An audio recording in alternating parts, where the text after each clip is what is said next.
नमस्कार, मैं हिमांशु कुमार। आप देख रहे हैं भारत लाइव।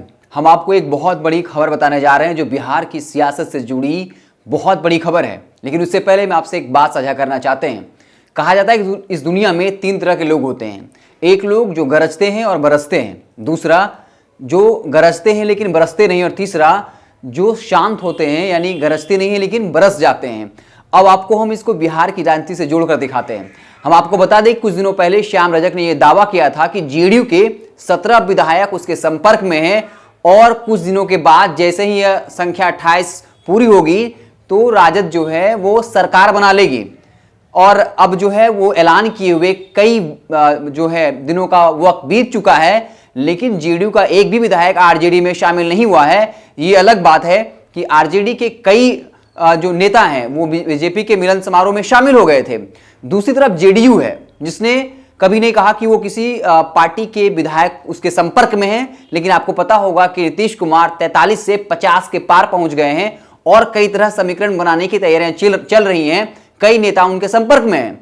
और तीसरा बीजेपी, जिसने कहा, भूपेंद्र यादव आपको याद होगा जो बिहार के चुनाव प्रभारी हैं, उन्होंने कहा था कि खरमास के बाद तेजस्वी यादव राजद बचाने की कवायद में जुट जाएं। जब बीजेपी ने मिलन समारोह के दौरान बीजेपी के, आपको पता होगा, सीताराम यादव और दिलीप कुमार यादव को जब पार्टी में शामिल कराया तो राजद का कहना था कि ऐसे नेता हैं जिनको 2-2.5 महीने पहले ही पार्टी से निष्कासित कर दिया गया था।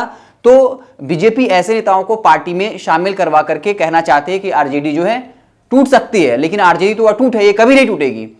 अब हम आपको बताते हैं प्रमुख खबर। बता दें कि आरजेडी के 3 विधायक आज जो उप मुख्यमंत्री हैं तारकिशोर प्रसाद, उनसे उनके आवास पर मिलने पहुंचे। हम बता दें कि हर मंगलवार को जो है तारकिशोर प्रसाद जो है जनता दरबार लगाते हैं। इसी जनता दरबार में आरजेडी के 3 विधायक पहुंचे हैं। हम आपको बता दें कि नवादा से जो विभा देवी हैं, राजवल्लभ यादव की पत्नी, वो मिलने पहुंची। इसके अलावा मधेपुरा से चंद्रशेखर जो आरजेडी के विधायक है वो मिलने पहुंचे हैं। साथ ही साथ जो है भोजपुर जिला के राम विशुन सिंह भी मिलने पहुंचे हैं। हालांकि सबका यही कहना था कि उनका तारकिशोर प्रसाद से अच्छा रिश्ता है या फिर नगर विकास विभाग उनके पास है, तो अपने इलाके के विकास से बात करने के लिए तारकिशोर प्रसाद से मिलने आए हैं। लेकिन उस वक्त जब बीजेपी ने यह दावा कर दिया हो, भूपेंद्र यादव ने दावा कर दिया हो कि खरमास के बाद तेजस्वी यादव के पास ये चुनौती है कि वो अपनी पार्टी बचा लें, उस वक्त में जब आरजेडी के 3 विधायक तारकिशोर प्रसाद से मिलने जाते हैं तो इसका क्या अर्थ निकाला जाए। तो इसलिए मैंने कहा कि जो तीनों बातें, 3 लोग तरह की बातें मैंने बताई, वो इन तीनों पॉलिटिकल पार्टी पर सटीक बैठ रही है। जेडीयू ने बिना कुछ कहे कई पॉलिटिकल नेताओं को जो है विधायकों को अपने पाले में कर लिया, समर्थन ले लिया। दूसरी तरफ बीजेपी ने यह कहकर, चुनौती देकर अब जो है आरजेडी विधायकों को अपने पाले में करने जा रही है। तीसरी तरफ आरजेडी, जिसने दावा तो किया था कि 17 विधायक उसके संपर्क में हैं, 28 होंगे तो वो पार्टी जो है तोड़ करके खुद की सरकार बना लेंगे, महागठबंधन की सरकार बन जाएगी। लेकिन अभी तक एक भी बीजेपी से या जेडीयू के नेता आरजेडी में शामिल नहीं हुए हैं। तो इस तरीके से आरजेडी के लिए एक बुरी खबर है। पैच आरजेडी के लिए एक बुरी खबर है। कह सकते हैं कि आरजेडी के 3 विधायक मिलने पहुंचे हैं उप मुख्यमंत्री तारकिशोर प्रसाद के साथ। हालांकि उन्होंने कहा है कि ये नगर विकास के काम से मिलने पहुंचे हैं, क्योंकि वो उप मुख्यमंत्री हैं तो किसी पद के नहीं हैं।